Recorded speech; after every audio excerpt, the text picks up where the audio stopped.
So when it comes to breast cancer, and now you're completely in remission, and I know when I hear the term, to me, remission and cancer-free, is there a definition that the doctors use to say that you're completely cancer-free, like it will never come back? Unfortunately, that was not a conversation that I was able to have with my doctor because of the form that I have. Mine is considered metastatic, which means that it can just go through all parts of your body. So on that note, if they're able to say to me, yours is metastatic, meaning that it can metastasize through the body, meaning it could just go through the body, basically what happened to grandma. That's why, in my case, I had to have chemo, because some people that don't have the form of cancer that goes through your body, it'll just stay where it is. Right. And they're able to just cut it off or have radiation that Like goes how to I that have one. mine. Exactly. It's more like a target. Mhm. But in my specific case, as soon as any bit of air hit it, it could have just gone through my whole body. So I had to have the chemo to first weaken the tumor itself. Mhm. And on that note, after like my first chemo, by my second, with all those things that I had been doing, as well as the chemo, it had shrunk down 50% of the size. The doctors was like, this is amazing. And I was like, yeah, because this is not something that I plan on, dealing with for the rest of my life. Like, you told me I'll have X amount of chemos, or I'll be doing X amount of things. I expect to execute these things and do them successfully. So my mission was to get through my chemos and to get my body back, because chemo essentially kills all the cells. They don't care if they're healthy or not. By the time I was done with everything, I had black nails. My tongue was black and spotty. You saw my weight. I was like maybe 93 pounds. There have still and are continuous side effects from the chemo and it's just everything. Yeah, it's been some years. After the chemos and the first surgery, I had the implants put in, and since then I've had the implants taken out as well. That procedure is called a capsulectomy. Some people use that procedure for replacing their implants. I opted not to have them back in because my body was rejecting them. So that's what I was going to ask. Yeah. You went through that process when you could have just avoided it altogether. So your mindset was you wanted breasts at that, at that point. It wasn't just at that point. I'd always wanted breasts. Well, okay. I didn't think about it like I had gone for a consultation and, considering a good job. you did. Yeah, I was ready for that action. And then when it was presented to me, unfortunately, it had been presented the way that it was. But I was like, yay, we're going for the biggest things we can get. I was going to Dolly Parton them to Keita. I was Wait a minute. That's what I was there. I came when you got those done. And when I came to pick you up, oh my gosh, you was so high.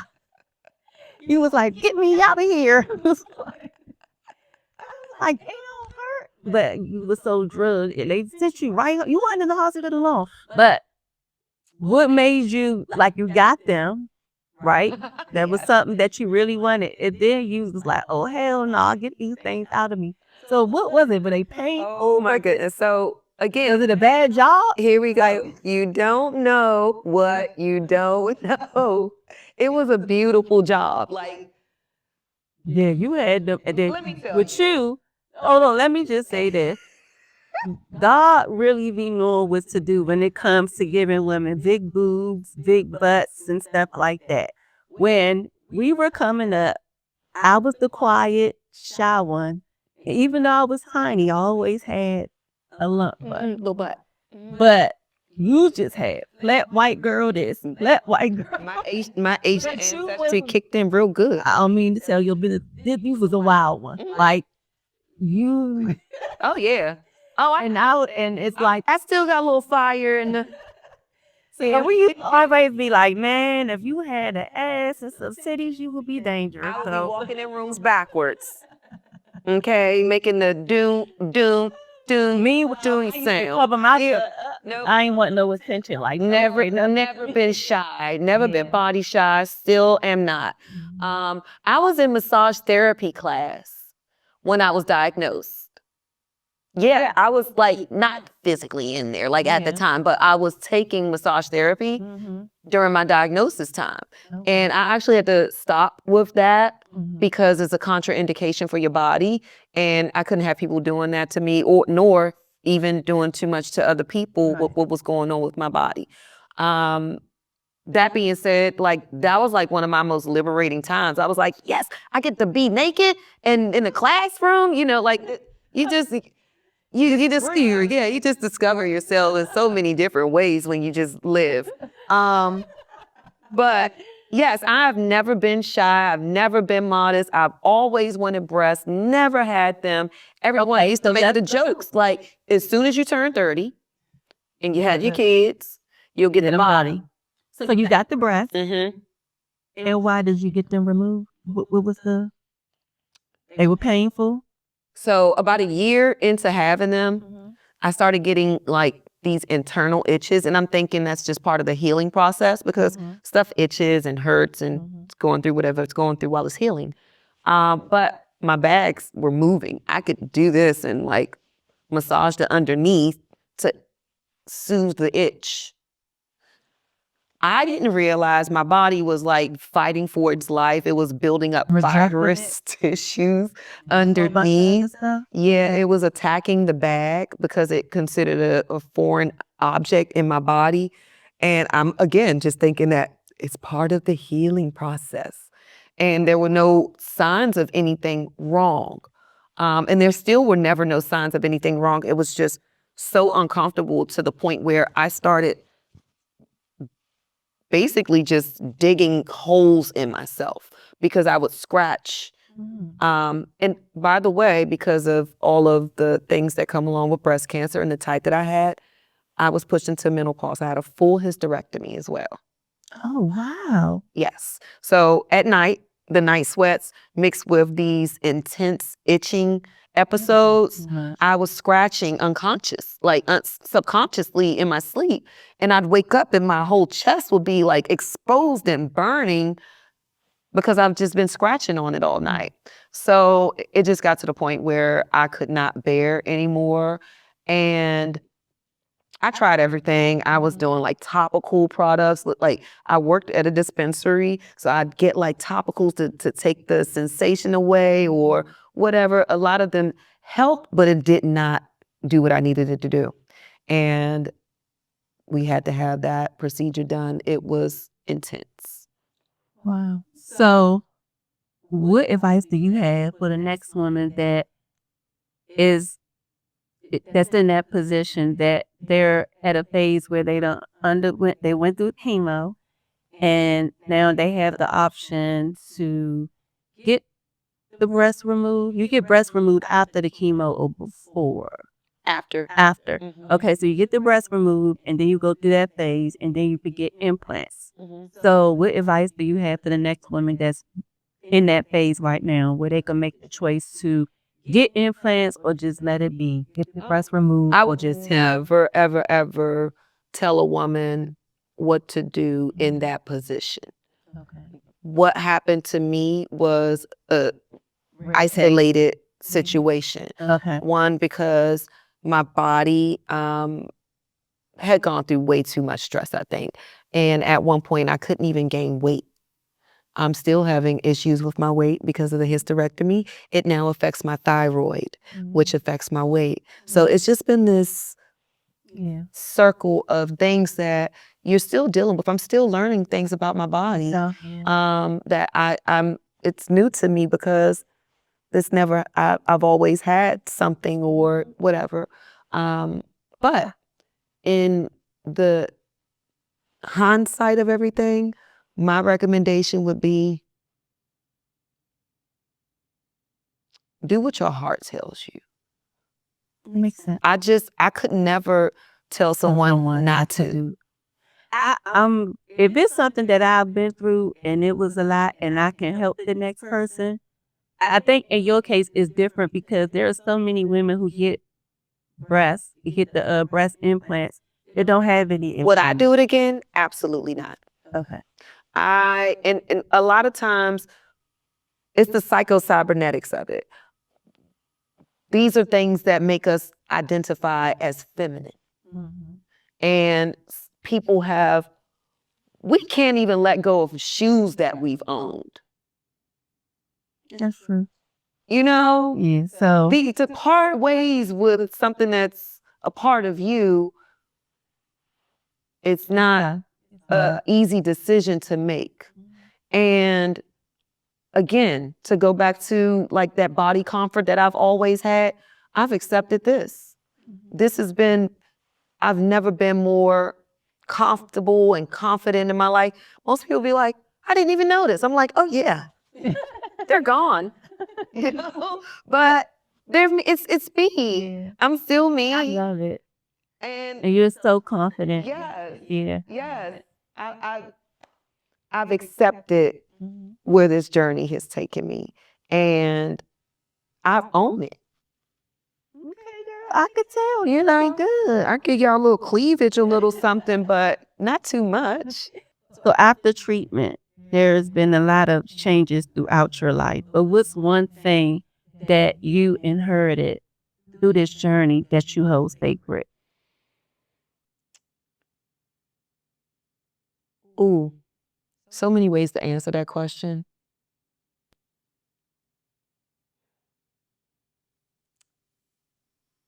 The breath.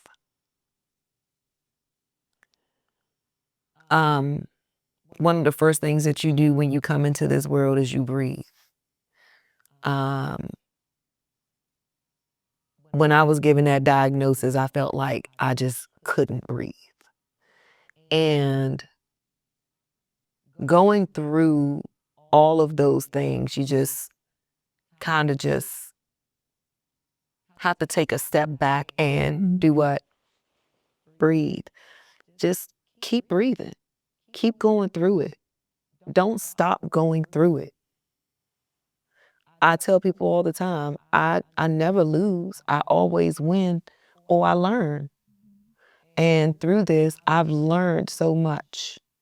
And the biggest thing is to just breathe.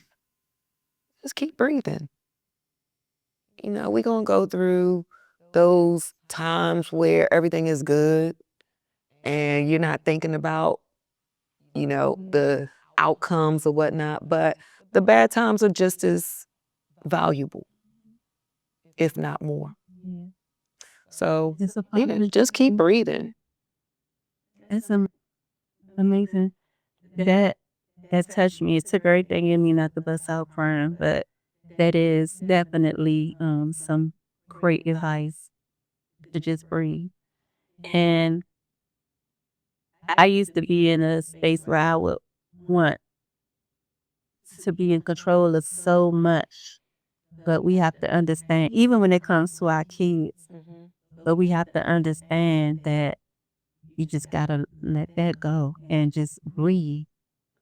And everybody has their own journey. You might, with kids, with family, with a lot of people. Well, I know for me, I feel like I just have a gift where the gift of discernment and the gift of foreseeing things before it happens. And I always get these visions and then I run to people and I'm like, shouldn't do that.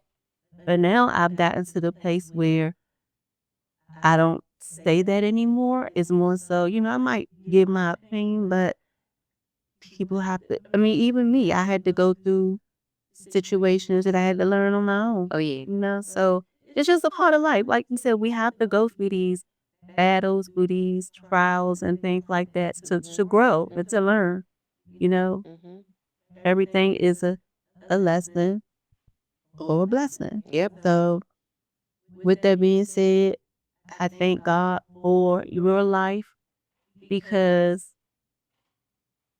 we are still sisters. I mean, we're cousin Right. sisters. We're like first cousin, Right. and so we grew up together. And even though we have other first cousins, they lived in other states, but it was just you and I. Um, for what 10 till I was 10, Yeah. and I had my first sibling, but we were the only kids for. You still the only child, but My mama's.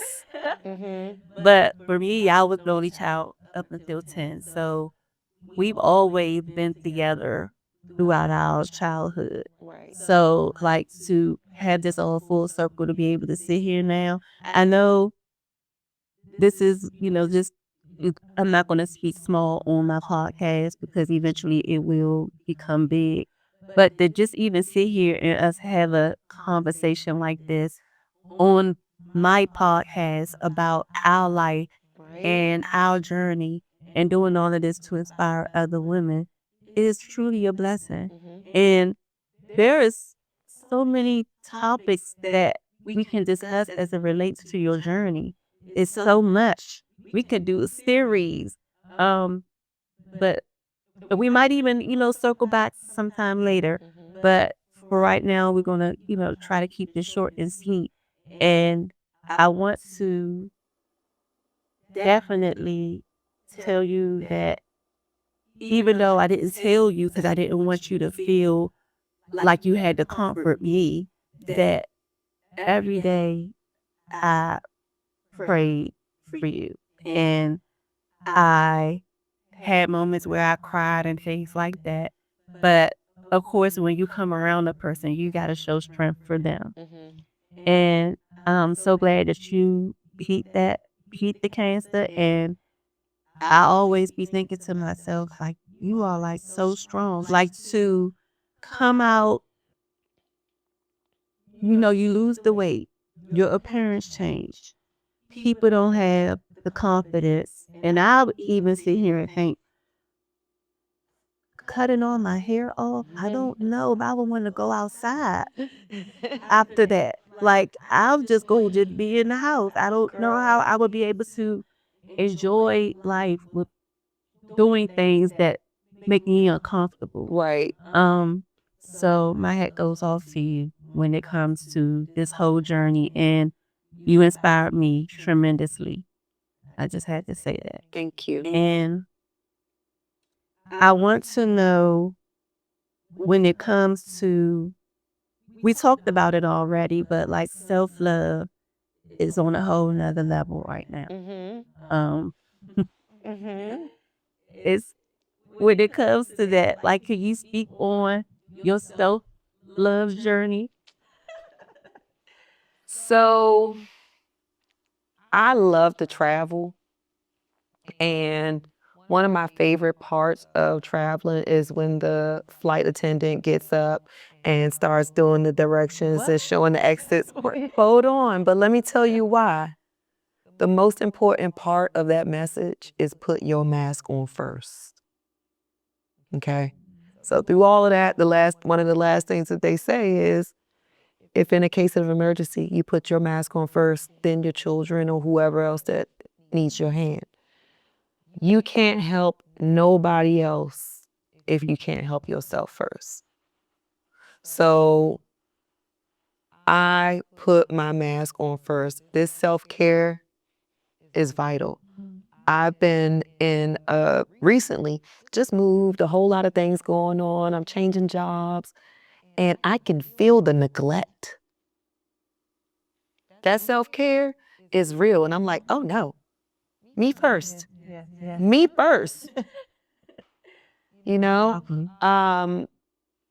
My network since all of this has happened and the careers and communities that I have introduced myself to or been introduced to, like the massage therapies and the estheticians and all of that stuff. Like, I've made good friends and connections. through those channels. So I have one of my girlfriends, Alexis. She and my girlfriend, Joe, who was one of my classmates when I was in massage therapy school, they came together with me, collab, just to do a spa day for me and a few of my friends. I didn't realize, and people afterwards, I didn't ask them for anything. I just was like, I need you to help me because I want to start doing these for other people because we neglect doing these things for ourselves. Yes, we do. Yes, we do. So at the end of it, everyone just started telling me, oh my goodness, I really needed this. I've been going through this. I'm so stressed. My body, I haven't had time to do it for myself. We have to make that time for ourselves that we do for everybody else, our children, our jobs, our parents. We have to put that attention back into us, fill our cup back up, recalibrate, and then you can fill others people's cup. Yeah. And it's a back and forth thing because sometimes giving people what they need will provide you with what you need in return. But you still have to make sure that you are on top of your doctor's appointments, your wellness checkups, that you're paying attention to what's going on, with yourself. So, yeah. Yeah. So, is there something that you wish more people understood about breast cancer or survivorship? So, you're never going to really know. They're still discovering things daily about what goes on with it. Again, I'm still learning my body. At least know your history, your family history. Get the test done. Can I read you some statistics? Of course. That's what we here for, girl. No, I came prepared. So, again, because I happen to be a woman of color, I did statistics based on people that look like me that would understand what I am going through or have been through. And they talk about the disparities between African American communities and others. Currently, African American women under 30 face unique and significant challenges when it comes to breast cancer. Compared to other racial groups, they are diagnosed more frequently and at a younger age, and with more aggressive forms like the triple negative. These have very limited treatments and much higher mortality rates. So statistics show the disparity in the outcomes, meaning that we have a higher likelihood of dying from it. Okay? And that's because we're not doing those genetic tests when we go to the doctor because nobody's telling us, That's a lot. They ask you all the time, what's your family's history? But then there's nothing to follow up on that. They're looking to treat the problem. They're not looking to get rid of it because that's how they're funded, unfortunately. But it is what it is. But you can protect yourself. Mammograms. Everybody's doing them now. And I think they have lowered the age and they do have much better equipment. I've seen some equipment that are not as invasive with the pressure and whatnot. BRCA test. So BRCA is the B and the R from breast and the C and the A from cancer. So BRCA is the name of the test. It is a saliva test that checks for the mutation of the gene. So what you just go to your primary care and ask for a BRCA test? Yes, They don't just voluntarily? No, they are not going to just voluntarily provide you with that. Even if you have a history, or family has a history? Okay. Nope. That's just like there are, even if you go for like certain STD tests, They don't just. they're not going to test you for everything unless you specify. Some tests can only be found through the blood, and a lot of the ones that they do for those things are just through urine. So you have to be very specific, and there are companies that advocate for patients. Mm-hmm. I was working with one called my guardian doc that I had my own doctors. Like, say for instance, you have you're a board certified physician, and I say, hey, look, I need you in on this call because I don't know what my oncologist is talking about, and it's not making sense. He'll make it make sense. Okay. Yeah. So they're like regular doctors. They're not like. They are board certified doctors. Did you have a holistic doctor do your journey? I was my holistic doctor, but I had a lot of people within that realm. Yeah. So my acupuncturist, his name is Neil. He's on Main Street in Laurel. Mm-hmm. He's amazing. I asked him how he got into that industry. He was jujitsu, and his sensei or whatever told him, if you gonna break people, you need to know how to fix people. Okay. So, like, I met a lot of good people through my journey. These associations, but like, everybody had like their own little part, yeah, in this recovery, yeah. But So your journey has taught you a lot, and it inspired you to do a lot. And one of the things, and you can share any other things that it inspired you to do, but one that I'm aware of is you creating a nonprofit organization called the Sally Bell organization, which is named after our late grandmother, Sally Bell, who lost her life to breast cancer. And I thought that that was amazing. But in addition to that, you've also shared that you have like some groups that you work with. So can you share with the viewers everything that you have going on? sure. So back in, I want to say it's like 3 years ago now. Once everything, all the smoke cleared and I was out of surgeries and chemo and all the fun stuff. Um, I was getting a lot of phone calls from friends. I had a history of life insurance, and the particular company that I worked with specialized in what is it called? Like cancer packages. So with the cancer packages came people that had cancer. So I was being referred by a lot of the life insurance agents, Okay. and they'd refer a lot of their people to me just to have those conversations, with those uncomfortable conversations, and kind of give them the information that they didn't know, that they didn't know.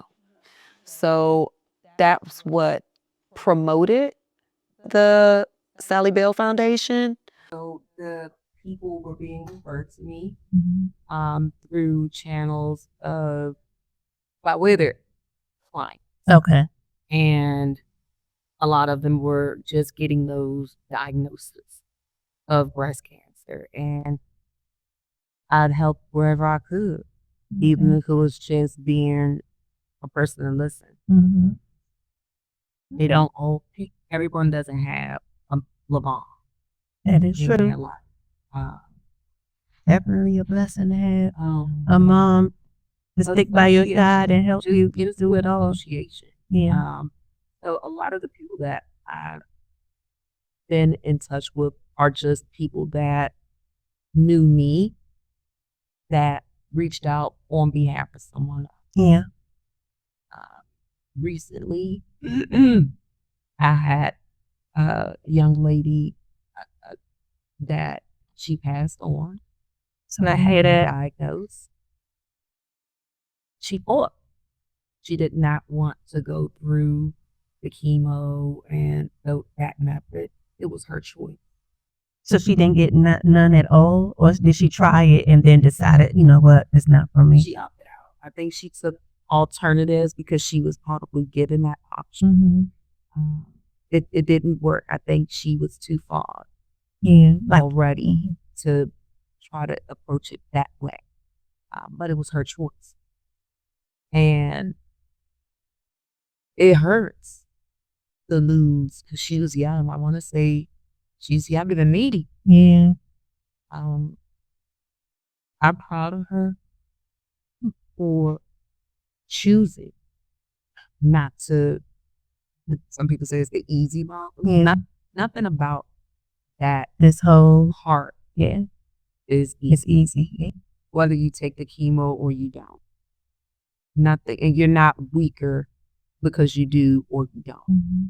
It's just like if you were to deliver a baby, if you took an epidural, it doesn't make you any less than a woman or a mother. That is true. Because you chose to take a route that may save your life.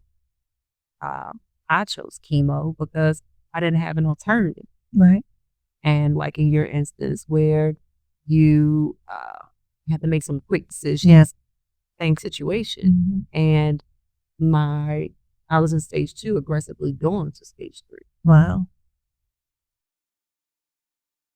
The fact that she was strong enough to say, this is what my legacy will be.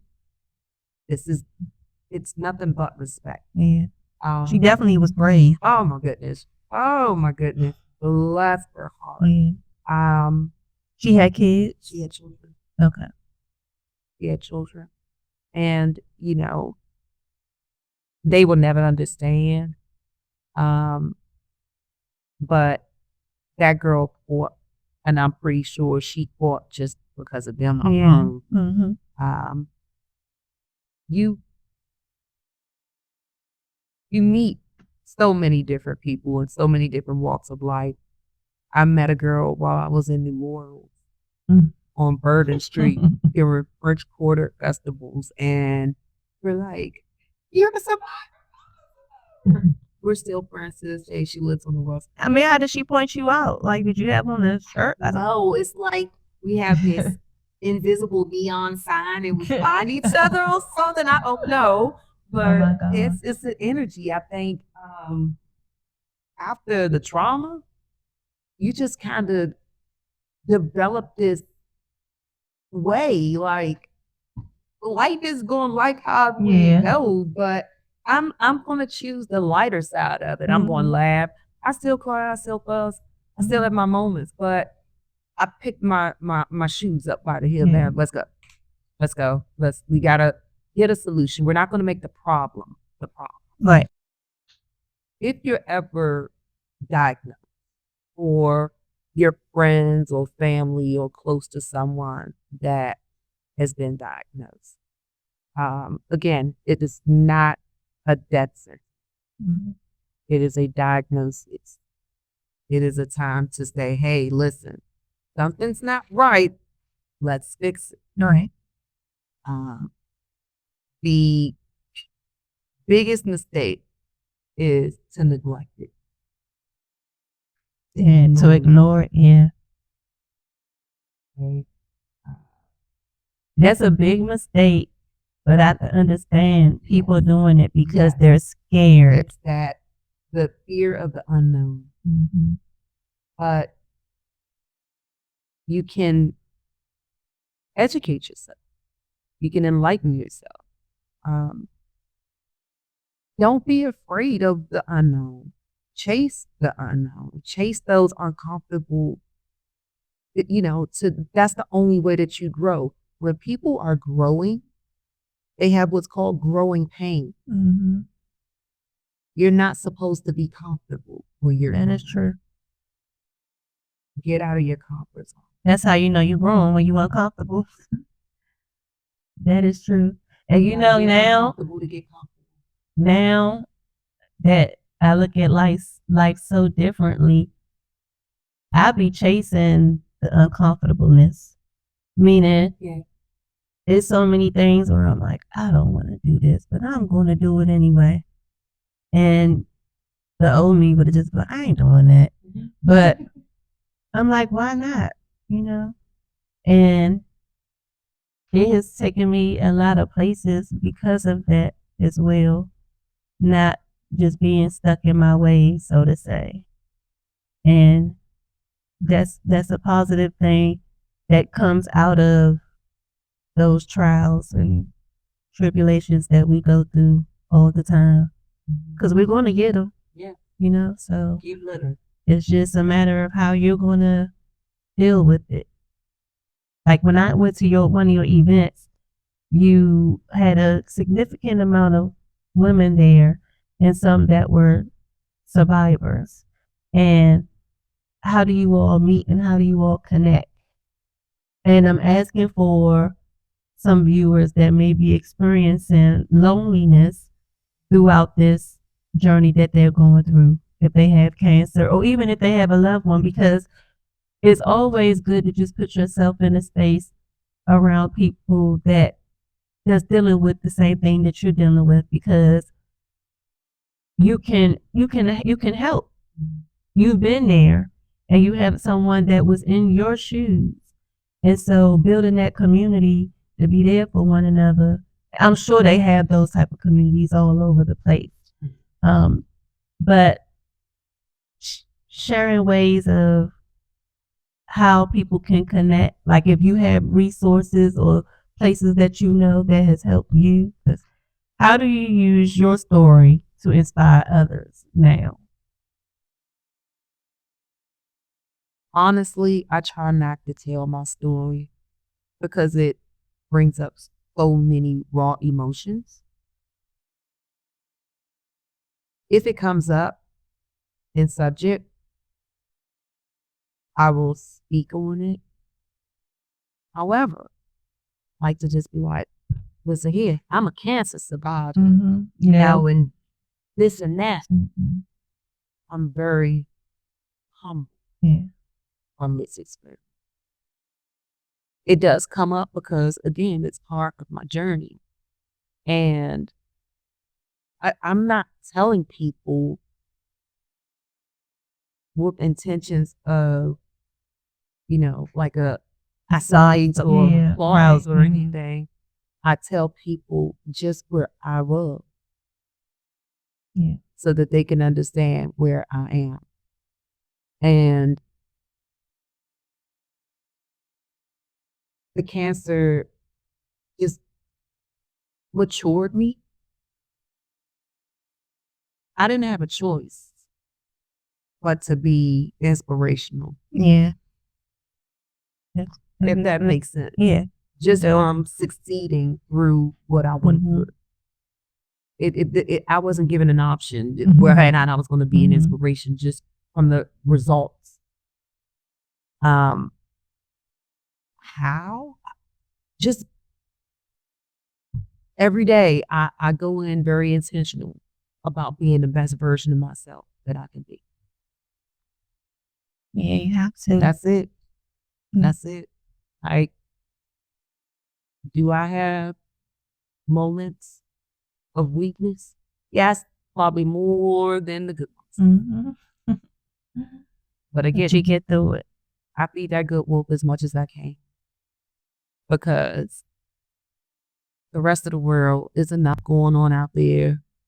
Like, I gotta love on me as much as I can because who else gonna do it? That's true. Wow. Very inspirational. And once again, I'm learning stuff about you that I did not know. So we're definitely going to have to pick up on this topic again, because I would love to have you back speaking to other women that I plan to bring on the show that experience cancer as well.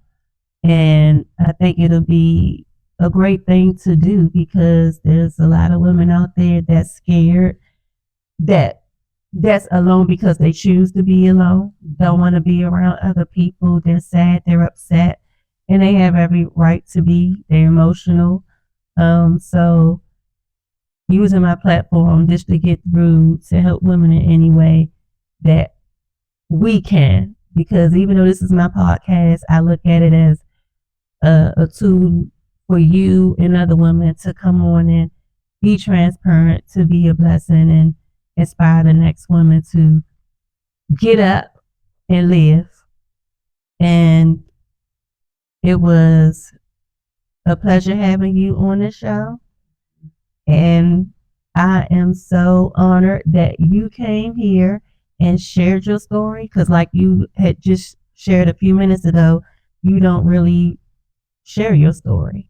So that makes me feel very special that you came to the mirror table to talk to me today.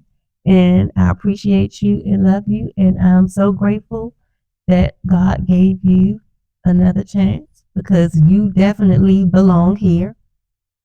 And to all the women out there that is struggling with cancer or a loved one, do not give up. There are so many ways that you can help them or help yourself.